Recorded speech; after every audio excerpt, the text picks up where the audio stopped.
How you doing, YouTube? Matt with Massive Beer Reviews. Back with yet another review.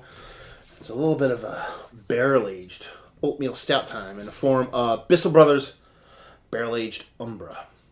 Super excited to give this a whirl. I was just at Bissel Brothers about 2 months ago. I actually went up there with my buddy George. You all know George. He's been in beer reviews before. He is Massive Troll Reviews. Went up there and met up with a acquaintance of ours, now friend, Andrew McConnell. Never met before. Ended up hanging out up there. Had a blast. And, pretty good beers to be had. I've had that Bissel stuff before, but it was a cool experience to actually go up there and try a different gamut of styles from these guys. And, can't wait to dive into this fucker. I had actually the Umbra while I was up there, so I have a bit of a mental base on there, so it'd be cool to dive into. This beer comes courtesy of George via Andrew, so there you go. A little bit of a kind of connection there. Anyway, let's dive into it. As far as what it says on the can itself, it says barrel-aged Umbra. It's an oatmeal stout aged in whiskey barrels. Got warning stuff over here. It says brewed and canned by Bissel Brothers, and that be that. And they don't say what kind of whiskey barrels. I don't know why I'm thinking 4 rows. That could be wrong, but label-wise, I like it. It doesn't blow me away. You know, I'm an asshole. Just wore the shirt to the concert. I didn't realize that until this second. It's just their kind of logo inside a little bit of kind of a flowery, starbursty kind of thing. Umbra, I don't know. Maybe that's like a kind of looks like bacteria or a virus. Maybe that's has something to do. I should look up the name of that shit. Anyway, we go into shit blind. That's how it works. So don't hate the label. Don't love it. Crack it open. See what she's got. So you're talking about and here's the thing, I don't think I read it up, a 7% oatmeal stout, aged in whiskey barrels. Talking about a lower ABV beer, so, you know what I mean, hopefully the whiskey does not overshadow the beer itself. 7.5%. So yeah, as far as what we got so far, finger and a half, malted malt ball, deliciousness. Really tight, nice, compact bubble sands, a couple stragglers, a little bit of gravity-defying creaminess up top, and she be dark. Not the darkest beer in the history of mankind, but she will not be confused with light any day of the week. So, let's see if we can get a nose on her.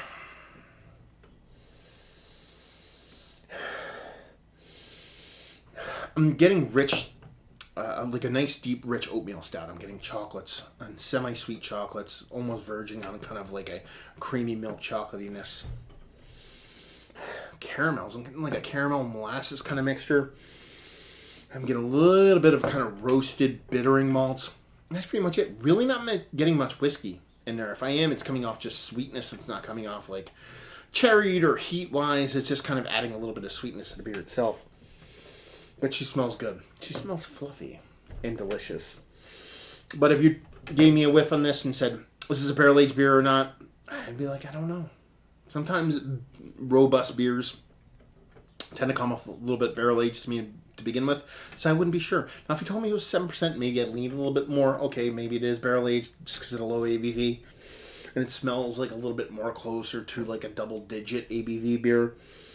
But she smells nice, let's put it that way.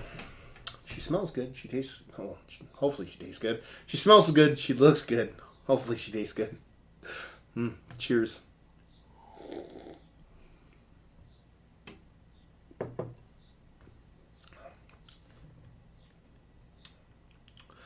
You absolutely get the whiskey in the mouth.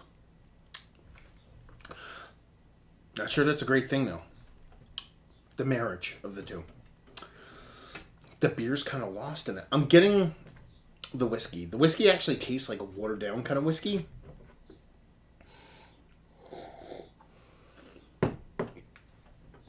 Like a watered-down kind of whiskey. With a little bit of kind of whiskey heat end. If you ever drink whiskey before, I'm a Scotch drinker, so it kind of applies. It actually comes off a little bit Scotchy too, like Speyside, not like Pete Mossy Scotchy, but Speyside Scotchy or Canadian whiskey Scotchy.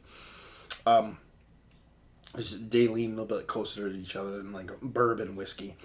So I would say this is actually more of like a Canadian whiskey or like an Irish whiskey or a Scotch whiskey. I don't think this is bourbon at all. This is... It comes off, if you ever had a glass of whiskey before and you put ice cube in it and ice cube melted, you like drank it to where there's a little bit of whiskey in it, but a decent amount of ice cube left. You actually let it sit for a bit to where everything kind of melted and you drank it, that watered down kind of whiskey vibe. That's what I'm getting from the actual whiskey in here. that big, robust, kind of fluffy oatmeal porteriness is kind of muted by that. I'm getting a little bit of roundness around the edges, but the middle is very void. When I drink it, it's just like where there should be kind of robust, hefty beer is just that kind of watered down whiskey. So on the peripherals, you're getting kind of like that oatmeal-y stoutiness. But other than that, there's really not much to it. And that's it. You know what I mean? It ends up coming off then because of that. The beer, the oatmeal stout part of it is kind of lost in that barrel. And or that whiskey, I should say, even though there's a little bit of kind of dry and tanniness to it, so you do get a little bit of barrel, but nothing too roasty or toasty or anything like that. And you have that kind of watered down whiskey kind of vibe going on. Kind of a big disappointment, to be perfectly honest with you. I'm a Bissel Brothers fan, but this is the first barrel aged beer I've had from them. Why is this a little bit outside of where I want it to be? I feel like it might be... I don't think it's a second use barrel. I think it's a first use barrel of a lighter kind of whiskey. Like I said, I think it tastes like if I were a gun to my head and said, give me a whiskey, this is Canadian quick whiskey. This isn't like... This is barrel whiskey, but this is sitting 5-10 years. This is not a 12-15 year whiskey. Usually, age doesn't really matter that much when it comes to whiskey in a barrel. When you're talking about that as a reference, usually you're talking about kicking it off around 12 to 15 years. This tastes a bit of a quicker kind of sat whiskey in a semi-toasted barrel with a little bit of oak. And with it being a lighter, weaker whiskey, combined with a lighter, weaker beer, I think they kind of... Sometimes two wrongs make a right. Sometimes two rights make a wrong. I think that's kind of where it's going on here with me. The beer, I've had Umbra before. I like it. Enjoy it. It's a very nice beer. Not the biggest oatmeal stout guy in the world, but it's one of the better ones I've had.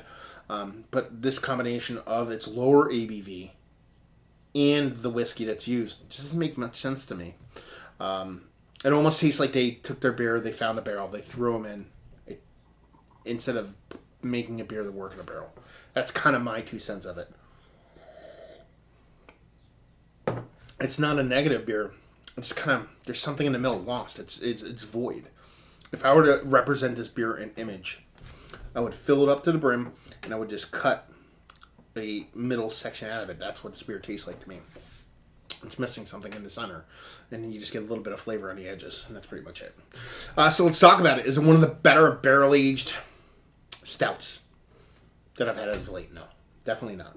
Value and availability? Don't know. I know availability, brewery only. Availability, I forget how much it costs, and just say if you like what, will you like this? If you're a fan of light, fluffy imperial stouts, or not imperial stouts, oatmeal stouts, and you like flavor on the edge of periphery, not on the edge of intensity, it's worth picking up. It's a cool trip down what could have been rather than what should have been. You know what I mean? So if you want it, in my eyes, again, it's just me, but if you want to taste like what it tastes like to put the wrong beer in the wrong barrel, it's worth picking up, because that's pretty much it. Because really, it's just doesn't land for me in any way that makes me kind of hoot and holler and get all hot and bothered and make my nipples get hard and butthole get tight and my balls get tight. I haven't said that shit in a while, so let's say it all in one review. So there you go. Another review in the books. Hopefully you guys enjoyed it. If you didn't, all that stuff down there, right down there and tell me things. Facebook, Twitter, Instagram on tap, Massive Beers, all 4 of those places if you want to check me out anywhere else. And hopefully you guys enjoyed the review. Hopefully you're enjoying a nice barrel-aged oatmeal stout right now. And hopefully see you next time. Cheers.